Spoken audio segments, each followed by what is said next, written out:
ಶನಿಯು ಲಾಭ ಸ್ಥಾನದಲ್ಲಿದ್ದಾನೆ.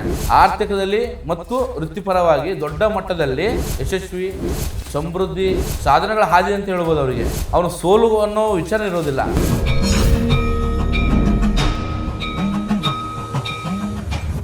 ಓಂ ಗುರುಭ್ಯೋ ನಮಃ. ಹರಿ ಓಂ. ನಮಸ್ತೆ ವೀಕ್ಷಕರೇ, ನಾನು HR ಗುರುಜಿ. ದೈವ ಮಾಸಿಕಂ ಸ್ವಾಗತ. ಹಾಗೂ ಈ ಚಾನಲ್ ಲೈಕ್ ಮಾಡಿ, ಸಬ್ಸ್ಕ್ರೈಬ್ ಆಗಿ, ಆದಷ್ಟು ಶೇರ್ ಮಾಡಿ ವೀಕ್ಷಕರೇ.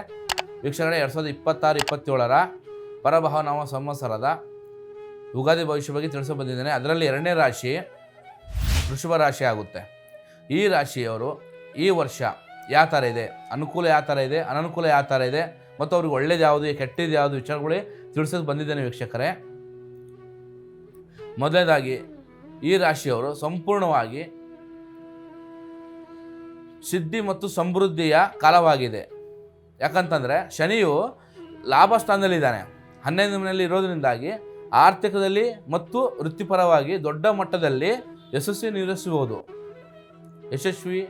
ಮತ್ತು ಸಮೃದ್ಧಿ ಮತ್ತು ಅವರು ಸಾಧನೆಗಳ ಹಾದಿ ಅಂತ ಹೇಳ್ಬೋದು. ಅವರಿಗೆ ಈ ಕಾಲದಲ್ಲಿ, ಈ ವರ್ಷದಲ್ಲಿ ಈ ರಾಶಿಯವರು ಸಂಪೂರ್ಣವಾಗಿ ಬಹಳ ಅನುಕೂಲ ರೂಪದಲ್ಲಿದೆ.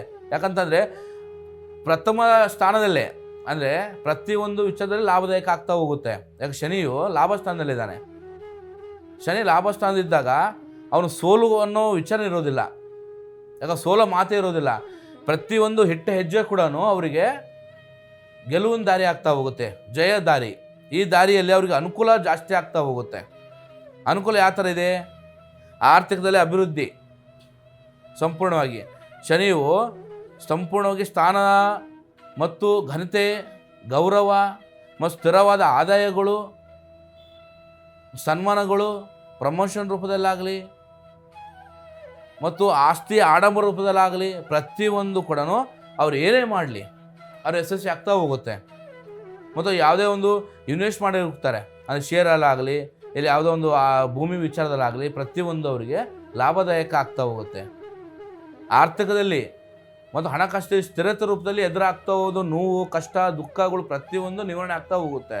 ಹಂಗಾಗಿ ಈ ಒಂದು ಸುವರ್ಣ ಕಾಲ, ಚಿನ್ನದ ಕಾಲ ಅಂತ ಹೇಳ್ಬೋದು ಅವರಿಗೆ. ಸುವರ್ಣ ಕಾಲ. ಈ ಕಾಲದಲ್ಲಿ ಮಾರುಕಟ್ಟೆ ರೂಪದಲ್ಲಿ ಕೂಡ ಅವ್ರಿಗೆ ಲಾಭದಾಯಕ ಆಗ್ತಾ ಹೋಗುತ್ತೆ. ಅವರು ಈ ಒಂದು ರಾಶಿಯವರು ಬಂಗಾರ ಕೆಲಸದಲ್ಲಾಗಲಿ ಮತ್ತು ಯಾವುದೋ ಬಿಸ್ನೆಸ್ ರೂಪದಲ್ಲಾಗಲಿ, ರಿಯಲ್ ಎಸ್ಟೇಟ್ ಬಿಸ್ನೆಸ್ ಆಗಲಿ ಅವ್ರಿಗೆ ಲಾಭದಾಯಕ ಆಗ್ತಾ ಹೋಗುತ್ತೆ ಈ ರಾಶಿಯವರಿಗೆ.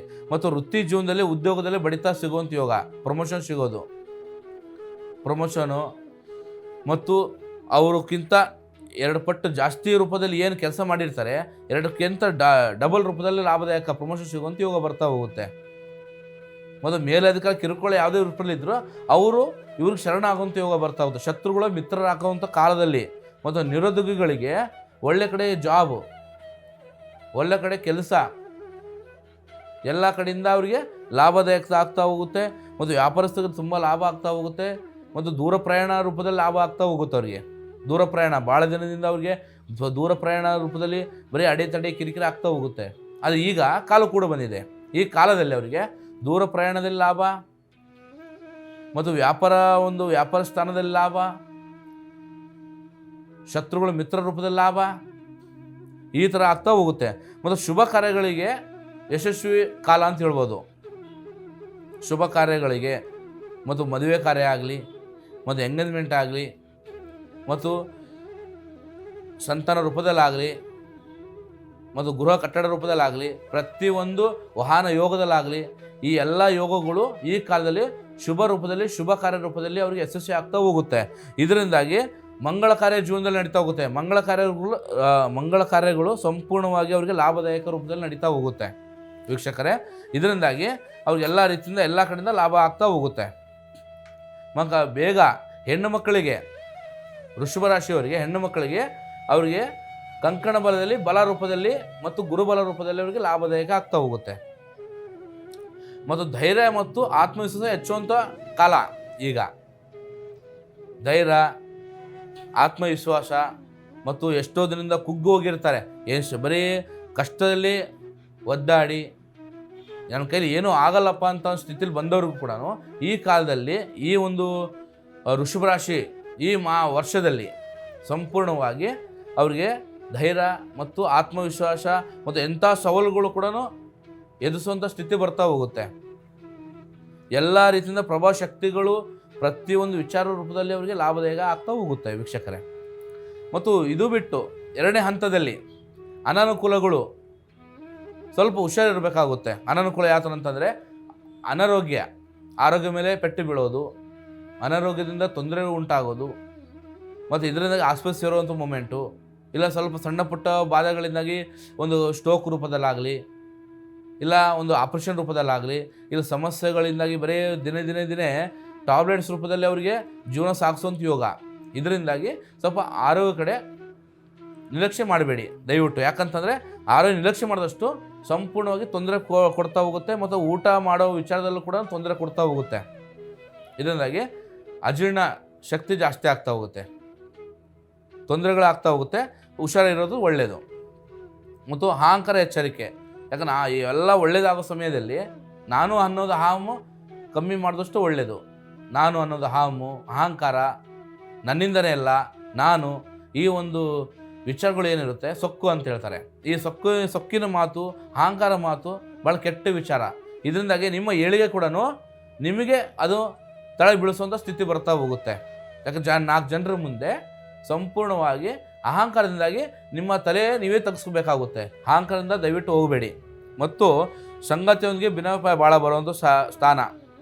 ಯಾಕಂತಂದರೆ ಸಂಗಾತಿಯವರೇ ಧರ್ಮ ಪತ್ನಿ ಜೊತೆಗೆ ಸಂಪೂರ್ಣವಾಗಿ ಎಲ್ಲ ರೀತಿಯಿಂದ ಎಲ್ಲ ಕಡೆಯಿಂದಾಗಿ ಸಣ್ಣ ಪುಟ್ಟ ಜಗಳ, ಸಣ್ಣ ಪುಟ್ಟ ಕಿರಿಕಿರಿ. ಯಾಕಂತಂದರೆ ಈಗ ನಾನು ಅನ್ನೋದು ಇಬ್ಬರಲ್ಲಿರುತ್ತೆ, ಅದರಲ್ಲಿ ಒಬ್ಬರು ತಗ್ಗಿ ಬಗ್ಗಿ ಹೋದಷ್ಟು ಸಂಸಾರ ಸುಖಮಯ ಜೀವನ ಆಗ್ತಾ ಹೋಗುತ್ತೆ. ಇದರಿಂದಾಗಿ ಭಾಳ ಅನುಕೂಲ ಆಗ್ತಾ ಹೋಗುತ್ತೆ. ಸ್ವಲ್ಪ ಗಂಡ ಹೆಂಡತಿ ನಡುವೆ ಸರಸ ವಿರಸಗಳು ಜಾಸ್ತಿ ಇದ್ದೇ ಇರುತ್ತೆ, ಅದರಲ್ಲಿ ಸ್ವಲ್ಪ ನೀವು ನೋಡ್ಕೊಂಡು ಮಾಡಿದಷ್ಟು ಒಳ್ಳೇದಾಗ್ತಾ ಹೋಗುತ್ತೆ. ಕಿರಿಕಿರಿ, ಜಗಳ ಮತ್ತು ಮಾತಿಗೆ ಮಾತು ಕೊಡೋದು, ಇದರಿಂದಾಗಿ ಗಂಡ ಹೆಂಡತಿ ನಡುವೆ ಸ್ವಲ್ಪ ಭಿನ್ನ ಭಾಳ ಬರ್ತಾ ಹೋಗುತ್ತೆ. ಮತ್ತು ಕುಟುಂಬಿಕ ಗೊಂದಲಗಳು ಜಾಸ್ತಿ ಆಗ್ತಾ ಹೋಗುತ್ತೆ. ಈಗ ಲಾಸ್ಟ್ ಅಂದರೆ 2ನೇ ಹಂತದಲ್ಲಿ ನಿಮ್ಗೆ ಸಂಪೂರ್ಣವಾಗಿ ಅನಾನುಕೂಲದಲ್ಲಿ ನಿಮಗೆ ನೆಕ್ಸ್ಟ್ ಸ್ಟೆಪ್ಪಲ್ಲಿ ಕುಟುಂಬದಲ್ಲಿ ಜಗಳ ಬರೋದು, ಕಿರಿಕಿರಿ ಆಗೋದು, ಮನಸ್ತಾಪಗಳು ಬರೋದು, ಇಲ್ಲ ಖರ್ಚುಗಳು ಜಾಸ್ತಿ ಬರೋದು, ಇದರಿಂದಾಗಿ ಮನಸ್ಸು ಭಾಳ ನೊಂದು ಹೋಗೋದು ತಾವು, ಈ ಥರ ಸ್ಥಿತಿ ಬರ್ತಾ ಹೋಗುತ್ತೆ. ಅದರಿಂದಾಗಿ ಸ್ವಲ್ಪ ಎಚ್ಚರಿಕೆಯಿಂದ ಇದ್ದಷ್ಟು ಒಳ್ಳೆಯದಾಗ್ತಾ ಹೋಗುತ್ತೆ. ಮತ್ತು ನೀವು ಹಿರಿಯರಿಗೆ ಸ್ವಲ್ಪ ಗೌರವ ಕೊಟ್ಟಷ್ಟು ಭಾಳ ಒಳ್ಳೆಯದು. ಮತ್ತು ಅನಗತ್ಯ ಪ್ರಯಾಣ.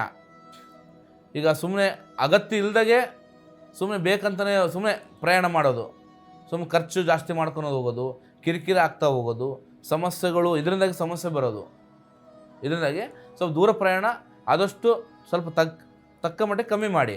ಯಾಕಂದ್ರೆ ಮೊದಲ ಹಂತದಲ್ಲಿ ಅನುಕೂಲ ಇದೆ, ದೂರ ಪ್ರಯಾಣ ಹೋಗೋದು, ಲಾಭ ಮಾಡ್ಕೊಳೋದು, ಚೆನ್ನಾಗಿರೋದು. ಅದು 2ನೇ ಹಂತದಲ್ಲಿ ಸ್ವಲ್ಪ ದೂರ ಪ್ರಯಾಣ ದೂರ ಇದ್ದಷ್ಟು ಭಾಳ ಒಳ್ಳೆಯದು. ಯಾಕಂತಂದರೆ ಈಗ ಪ್ರಯಾಣ ಮಾಡೋದು ಕೂಡ ಕಮ್ಮಿ ಮಾಡಿ. ಸಣ್ಣ ಪುಟ್ಟಕ್ಕೂ ಸುಮ್ಮನೆ ಅವಶ್ಯಕತೆ ಇರೋದಿಲ್ಲ, ಆದರೂ ಸುಮ್ಮನೆ ಪ್ರಯಾಣ ಮಾಡಿ ಸುಮ್ಮನೆ ದುಡ್ಡು ವೇಸ್ಟ್ ಮಾಡೋದು, ಸುಮ್ಮನೆ ಆರೋಗ್ಯ ಹಾಳು ಮಾಡ್ಕೊಳೋದು, ಸಮಸ್ಯೆಗಳು ಎದುರಾಗೋದು, ಮತ್ತು ಇದರಿಂದಾಗಿ ಮನೇಲೂ ಕೂಡ ಜಗಳ ಆಗೋದು, ಈ ಥರ ಪ್ರಸಂಗ ಬರೋವಂಥ ಸ್ಥಿತಿಲಿರಿದೆ. ಇದು ಬಿಟ್ಟರೆ ಬೇರೆ ಯಾವುದೇ ಸಮಸ್ಯೆಗಳು ಈ ಒಂದು ರಾಶಿಯವರಿಗೆ ಬರೋದಿಲ್ಲ. ಮತ್ತು ಈ ವರ್ಷ ಸಂಪೂರ್ಣವಾಗಿ 70-75% ತುಂಬ ಚೆನ್ನಾಗಿದೆ, 25% ಸ್ವಲ್ಪ ಕಷ್ಟದಲ್ಲಿದೆ, ಸ್ವಲ್ಪ ಅನುಕೂಲಗಳಿದೆ. ಇದರಿಂದಾಗಿ ಸ್ವಲ್ಪ ಆದಷ್ಟು ಮಟ್ಟಿಗೆ ಪ್ರತಿ ಗುರುವಾರ ರಾಯರ ಮಠಕ್ಕಾಗಲಿ ಇಲ್ಲ ಸಾಯಿಬಾಬಾ ದೇವಸ್ಥಾನಕ್ಕಾಗಲಿ ಪ್ರತಿ ಗುರುವಾರ ಹೋಗಿ ಬನ್ನಿ, ಭಾಳ ಅನುಕೂಲ ಆಗ್ತಾ ಹೋಗುತ್ತೆ. ಹೆಚ್ಚಿನ ಮಾಹಿತಿ ನಮ್ಮನ್ನು ಸಂಪರ್ಕಿಸಿ. ಸರ್ವಜನ ಸುಖ ಭವಂತು. ಒಳ್ಳೆಯದಾಗಲಿ ವೀಕ್ಷಕರೇ.